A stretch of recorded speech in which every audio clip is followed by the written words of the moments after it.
Hey there! Before we get started with Mark and Carrie, we felt it was important to lead with saying the following names out loud. Terrell Thomas, Tamir Rice, Michael Brown, Eric Garner, Tanisha Anderson, Natasha McKenna, Walter Scott, Laquan McDonald, Freddie Gray, Sandra Bland, Betty James, Trayvon Martin, Breonna Taylor, Ahmaud Arbery, George Floyd. We started doing this podcast to have a lighthearted take on events, political, economic, everything in between. It's, of course, not lighthearted times right now. And so we want to talk about what's going on, and we're going to do it within the context of the areas that we know best. And so that's certainly the topics that our listeners know very well in the political and the economic realm. But we certainly want to talk about what's happening outside our homes and in the world, and to understand that we all have different experiences, and just to be part of the larger discussion, I think is what's important to me. And Mark, what are your thoughts at this moment? Well, being part of the conversation is part of it. Being a useful part of it is more important. I mean, I think the reason that people tune into us and like to listen to us is, yes, it's lighthearted, but we do get into stuff and we do try and explain things in an accessible manner. And the politics of race in the United States is a peculiarly and intensely fraught landscape.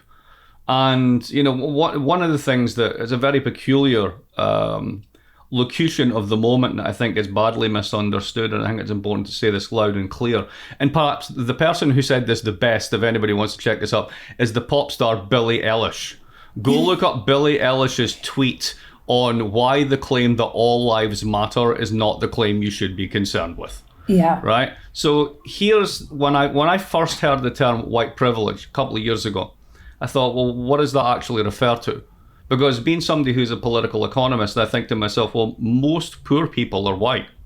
In fact, poverty extends across all races, right? That's the one thing that's common. And therefore, to call those people privileged when they themselves are some of the poorest in society struck me as wrong. But what I didn't really realize at that point, and what I genuinely didn't appreciate, in part because of my privilege, and I accept that, is the following.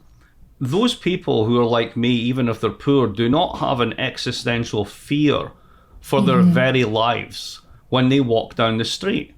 When I see a cop, I'm totally able to smile at him and get a smile back. The chances of me being stopped while driving are zero.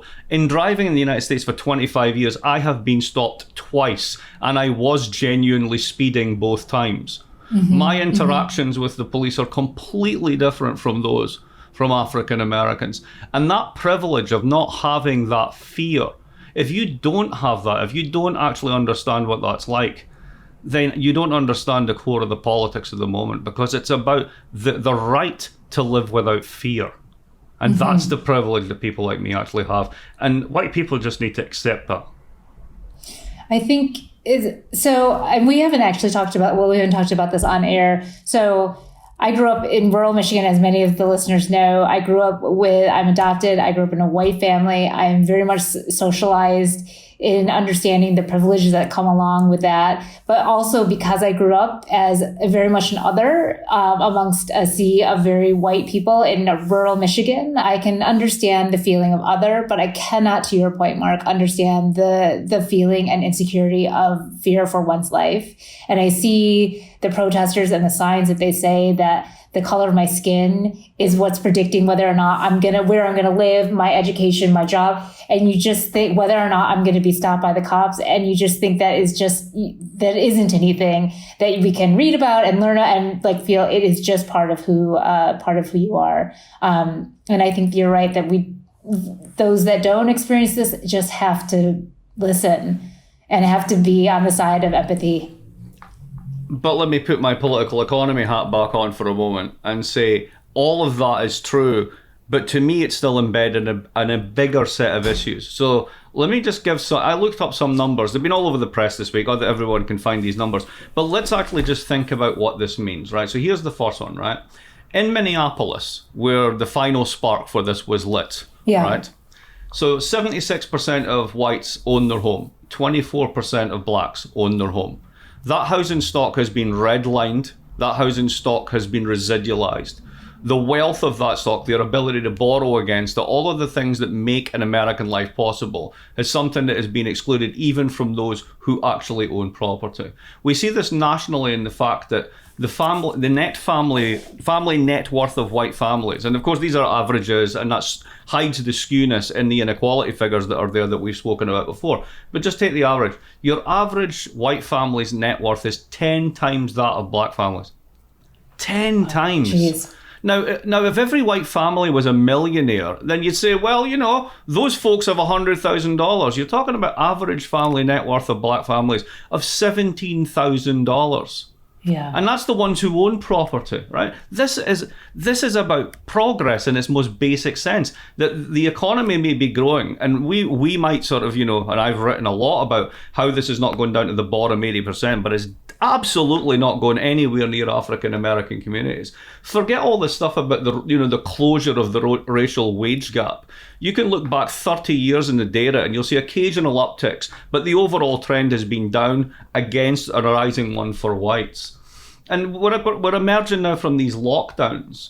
And think about the asymmetry of that one as well. There's a Federal Reserve study that just came out that showed that 39% of workers in households with annual incomes of below 40,000 have been laid off or furloughed. And about 55% of the jobs lost were women, with, guess what, African American and Hispanic women being particularly hit. And we could just go on this. One of the ones that I think is incredibly important that people never really talk about is the lifetime effect on family incomes and on individual incomes of mass incarceration. So the United States is 4% of the world's population and has nearly a quarter of its world's prisoners. Right? The skewness to that towards African Americans is astonishing. It's 5 times the incarceration rate per 100,000 as whites. Now, if you're basically taking people who are about to earn their prime earning years in already depressed neighborhoods, and you bang them up for years for pretty much nothing, and then bring them out with no skills, no way to change that, with felon laws that means that they're effectively disenfranchised from employment as well as from voting. And then guess what happens to lifetime's earnings? They plummet. So what happens to those communities as a whole? You know, so far from, you know, punishment fitting the crime and rehabilitation or any of that nonsense, these are just more instruments which are driving the economies in these neighborhoods and amongst this section of society further and further away from anything that the rest of society pretends to get to. Well, and what's so curious to me is that I'm hearing this word systemic over and over and over again, and I feel like in my short-term memory that I haven't heard systemic like I have heard this time around. That we've often heard, and this is the classic, just to go lean on my academic roots, of the individual frame of it's just a few bad apples. It's just a few bad cops or a few bad fill in the blanks that are doing these bad things. And that policy frame to move to the systemic and all of the things that you just outlined really then shows what systemic defines and shows us what systemic actually means. That this isn't that I just saw an editorial that showed like the tip of the iceberg sort of police brutality, and then underneath this huge bubble of racism, that we cannot think about these as individualized events, that it has to be thought of as, like you said, a state system that has put Black people and Latinx people into these perilous, no-win, no outlet places where there's no bootstraps here. There's no American dream here. And that as policymakers have to acknowledge that and begin to change those policy frames again from the individual to the systemic, to say we have to think about the economic policy. We have to think about the policing policy, all of these basket of things in order to actually change it. It can't just be, well, we're not going to fire people or someone's going to be, thrown in jail or something like that. So on the bad apples philosophy, it's a very interesting one, and there's a great irony in this. So if I say to you, I'm a sort of typical conservative, and I'm about to give a critique of public schools in the United States, what institution do you think I'm about to draw into the line of fire? It'd be the teacher unions, right? So what's the thing about teacher unions, right? The bad teachers get promoted. They always protect their own. There's no way of getting rid of the bad ones. You know what turns out? It's absolutely true for police unions. But we never ever hear the critique that's done all the time to public school unions and public school teachers about police unions, when in fact that's exactly what they do and is part of the problem. You're absolutely right that this is a much bigger lift than just the issue of policing. But if you don't start with the basic safety of a community, you can't do anything else. And that's why the focus is absolutely right on this. Now, you mentioned to me earlier there's a proposal out there about basically change 8 protocols and you change policing. Yes. What's going on with that? I haven't heard about that. Well, and I've seen this on social media, and I'm sure our listeners have as well. But for example, the putting the knee on the neck is one of those. And according to the Minneapolis, or according to police unions, and I read this very quickly online, is that sort of knee on the back of the neck is not supposed to be one of the protocols that police should be using. But I dug just a tiny bit deeper. And in fact, actually, in Minneapolis, the neck restraints protocol hasn't been updated for 8 years, and the police manual is online, so you can check this out. And so just the fact that it hasn't been updated in 8 years, Mark, suggests to me that there's been heavy resistance by potentially the unions on this. 60% of those in Minneapolis over the last 5 years who have been subjected to neck restraints and rendered unconscious were African American. They were all male, and they were under 40 years old. So just thinking about, that's one of the 8 police protocols that people are suggesting should be changed out of police manuals and police training in order to de-escalate some of these very intense situations when it's in the heat of the moment. That's just an example of the types of protocols that that people are calling for shouldn't be part of the training. And I mean, part of this makes sense too, because you're trained in a specific way. Does that training come to bear? I have no training in police enforcement whatsoever. I'm just imagining this, but those are the types of things that have to change in order for us to change, right. In order for the outcomes to be different. Training has to change, protocols, etc. So thinking more concretely about that in a specific instance, my friend Jeffrey Summers had a piece on Project Syndicate about this. And one of the things he points out is the sort of the dual nature of the militarization of the US police. And if you read the foreign news, right, if you're a foreigner and you come here, the one thing you notice, particularly if you come from another wealthy country, is the fact that the US police force looks like the US military. Right? If you go to Glasgow, right, you can find Glasgow cops. They're dead easy. They're fine. They're all about 6'2", right? And they're armed with a stick. That's it. And believe me, they can do law and order pretty well because they're damn well trained, right? Most European police forces actually carry firearms. Yet the rates of shootings are far lower. They're like 10x lower in some countries, right? So why is this? Well, part of this is, as Jeff points out, post 9/11, a huge amount of money for Homeland Security had to go somewhere, and cops started buying tanks. Why in God's name, when you're policing your own people, do you need a tank, right? Unless you see them as a threat, which says tons about your policing culture, right?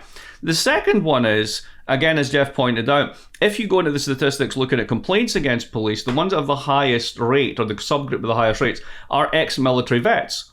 Now, if you did 3 tours of Afghanistan and learned policing in downtown Kabul, where basically society was against you and anyone could be a threat, you're going to have to get seriously retrained in order to not recognize people doing a protest in the United States as a threat in the same way.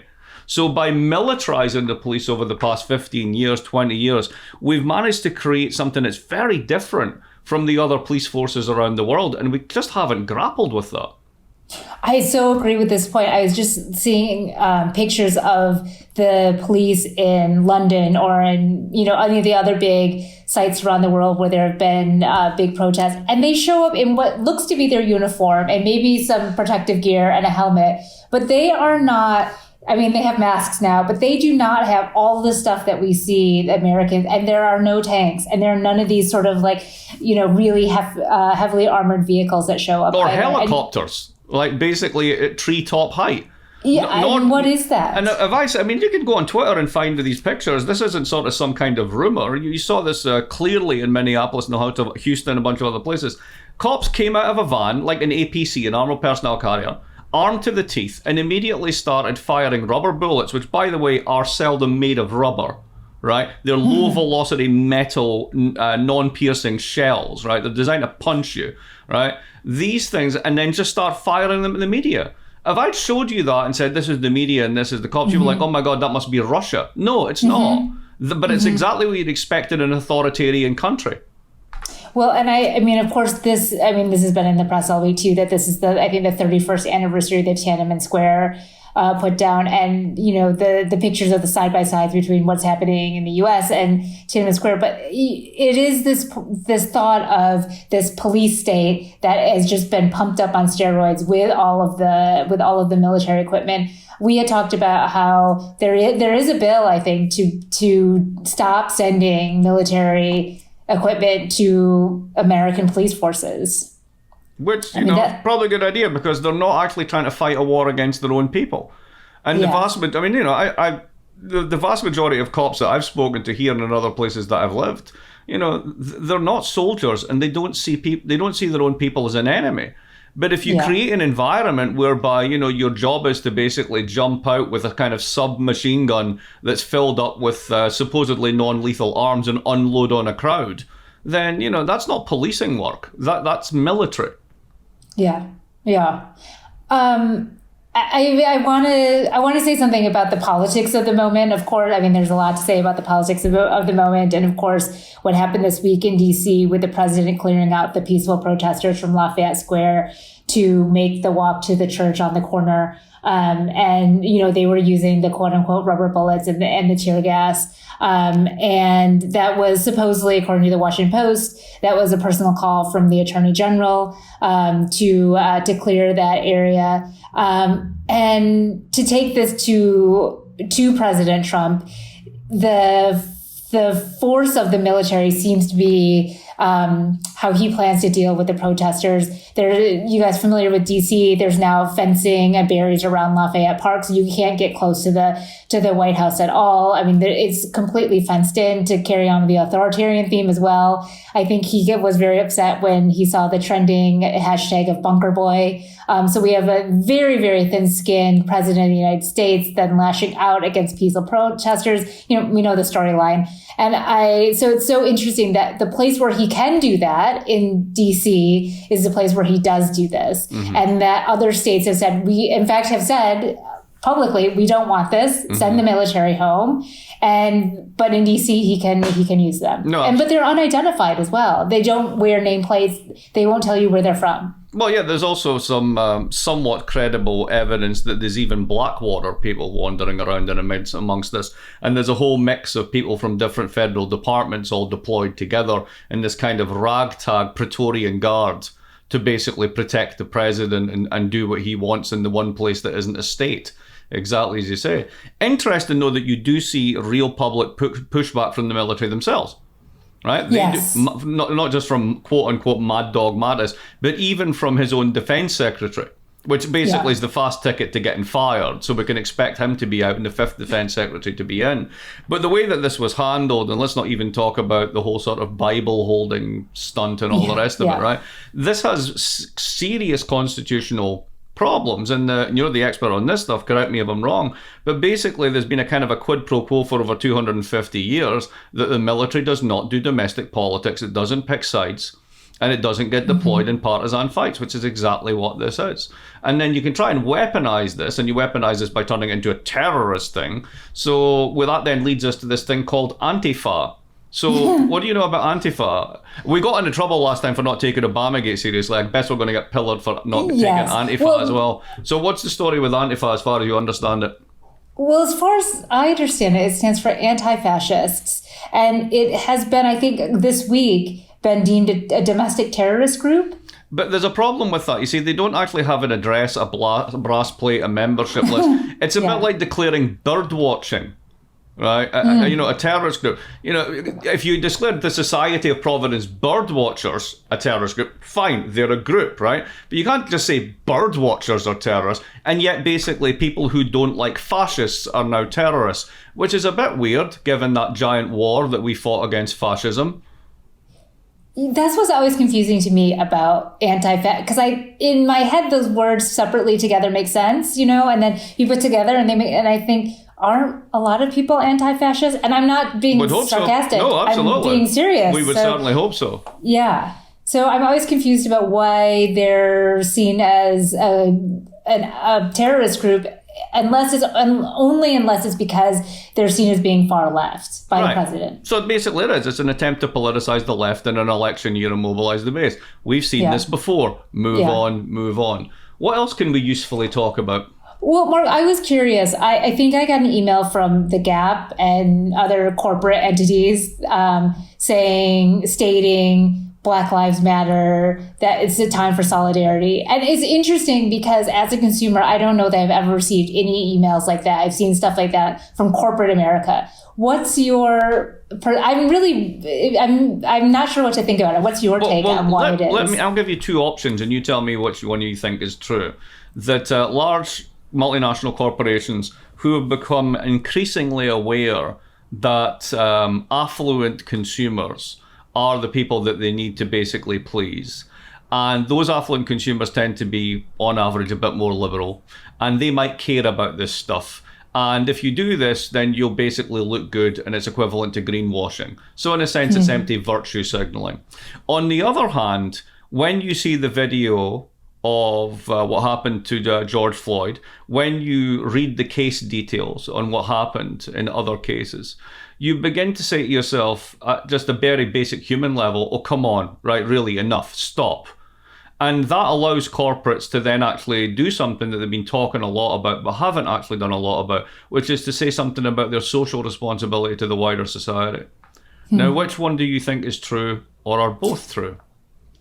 Well, I'm going to, for today, hold both thoughts in my head, that they can both be true. Right, and that's exactly what I would think as well. But at the same time, it is interesting that you do see across a large swathe of corporations a move to do this. Now, there will be a cost to this. We have had episodes in the past whereby corporations have taken a stance on Colin Kaepernick and such things, and that has actually resulted in a backlash by certain consumers, etc. But basically, given that we live in a world of absolute polarization where even masks in the middle of a pandemic, remember that's all we were talking about, because it's still there, right? That masks become political weapons. I think it's very hard for corporations or anyone to take a stance that isn't going to be seen in a jaundiced manner by certain groups. Yeah, and it's just in this moment, and then they abandon all of this. The cynicism. They abandon all of this. I like your empty virtue signaling. They abandon it very, very quickly. On your point about COVID, because we're actually still in a pandemic. Yeah, I know. Remember that. Jeez. Do you think that this moment, in terms of the pandemic, I think there's a Washington Post headline that said, diseased, unemployed, something, the country, roils into crisis, something like that. Do you think that one of the reasons why we've seen such large-scale protests is because of COVID? So, in one sense, I want to say yes, because everyone was dying to get out. It's now the summer.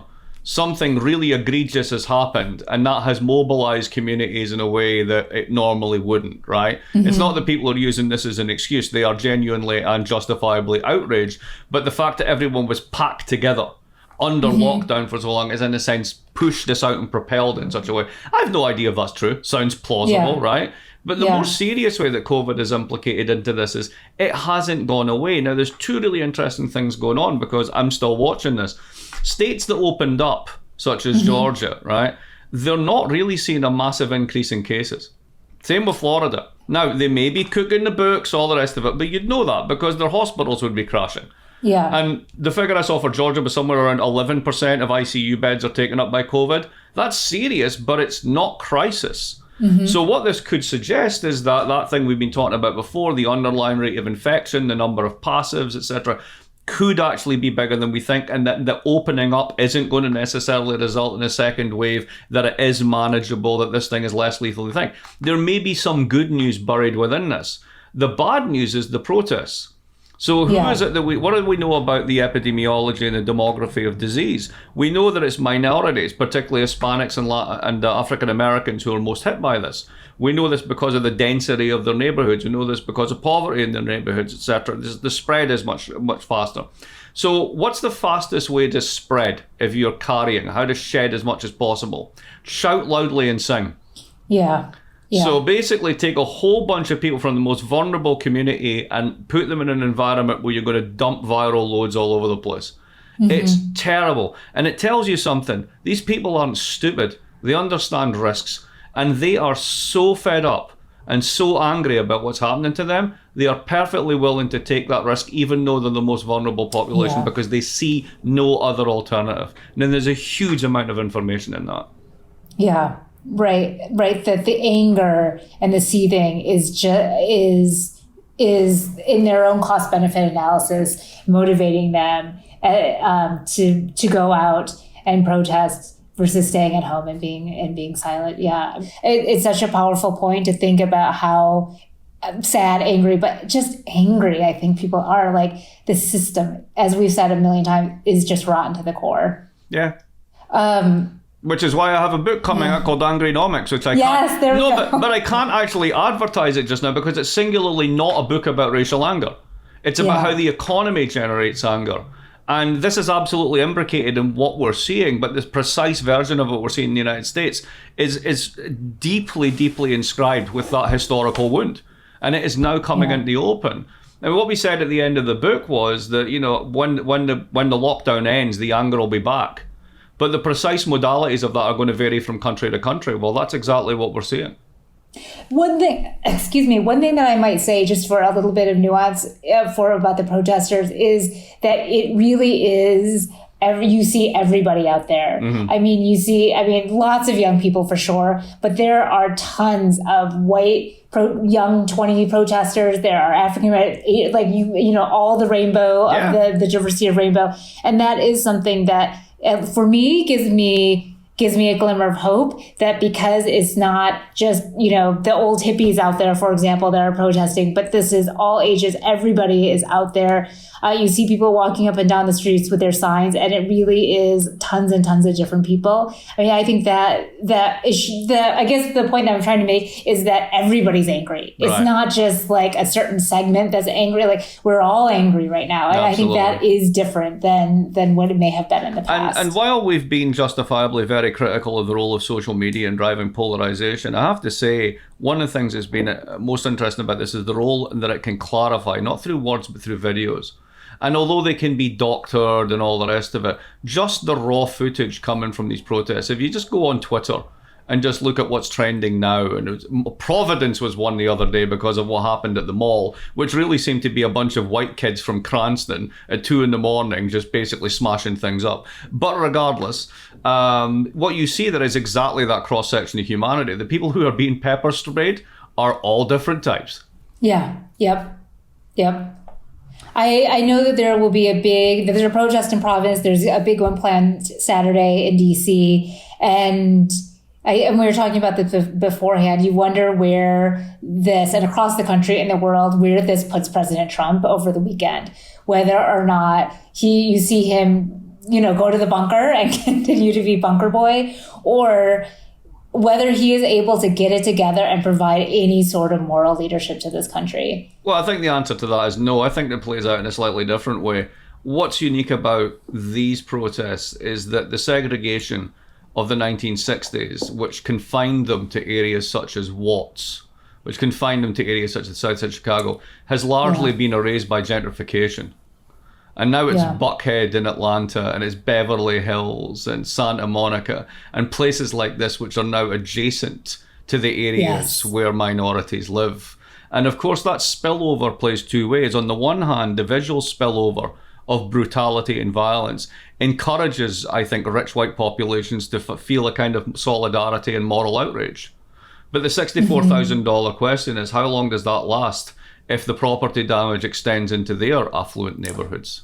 Yeah. And how Trump plays that is going to be highly determinant of what happens in the election. Speaking of which, though, there's still elections going on. In fact, weren't there elections in DC when basically Trump was threatening to rain fire from the heavens? There were, and in Rhode Island, primary day was last Tuesday. Yet another thing that we would be talking a lot about. Last time it was Corona and elections, and this time it's basically the world's ending. But apart from that, so what's going on with the elections? I mean, has there been any big changes? How is this impacting it? What's going on? Yeah. I don't want to be Pollyanna about this, but I believe this in every part, that elections matter and that voting matters. There's a huge turnout in DC. There's a curfew at 7:00 on Tuesday, but if you were in line waiting in line to vote, you could stay out. So I think people on Twitter at least said that they were waiting in line until midnight.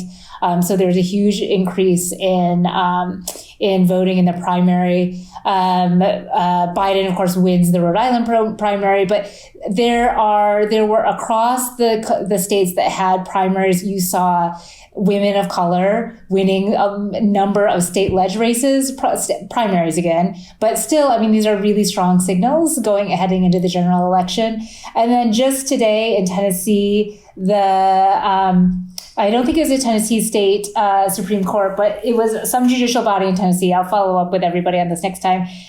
Vote by mail will be that everyone can vote by mail in the 2020 general election. So I think the vote by mail stuff we've talked a little bit about this, that is certainly moving forward in a number of states. I mean, it's moving forward in Tennessee. You got to think, that's a strong signal. And there was just an overall increase for, again, primary. And this, no one shows up at a primary election. Right, exactly. So can we hang on to this for participation rates for the general? Geez, I hope so. Yeah, well, that might be something positive unless, of course, we manage to defund the post office completely so you can't have mail-in votes. Yes, exactly. Then you would have to mail in through you'd have to mail in through FedEx or UPS. So it would cost you $20 to send in your vote, which would basically be bringing back an 18th century poll tax. Yes. So look at that. The circle would be complete. Yes. I just want to end on it. I mean, there were, and I noticed to your point about social media, I saw on Twitter, the chief of police in Flint, Michigan, marched with protesters. There were a number of enforcement individuals across the country that you saw police chiefs. The police chief of Atlanta, she was outside talking to protesters. So, I mean, again, to sort of start there are always those bad apples, but you also see some people that are really trying hard, people in positions of power that are trying really, really hard to make change. And you hope that is a wave and not just a couple blips on the screen. Yeah, I mean, I genuinely believe, just to close this out as well, and one of the reasons I live in this country is I believe the vast majority of Americans are decent people. And that certainly includes those that are actually brave enough to go in and become cops. Because it is a goddamn tough job. And they've been handed a very, very tough thing to do. The way that it's been handled by elements therein and the governments that they're responsible to, militarizing the hell out of them and training them in such a way that you end up with this historic racial divide still being the color line in politics, still being the live wire in politics. And they have to basically deal with that. It's a tough one, but you know what? It's one they have to deal with. We can't put this back in the box.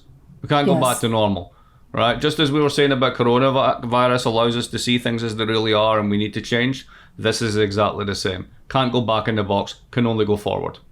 Yeah, and I really like that point because you can't, even talking about what happened last summer or a few months ago seems, I mean, we can't think that this is just a moment and then we just move forward and then we start doing what we did before. It really feels like a pivot in some particular way or whatever analogy we want to use for, but we can't put it back in the box. I so agree with that.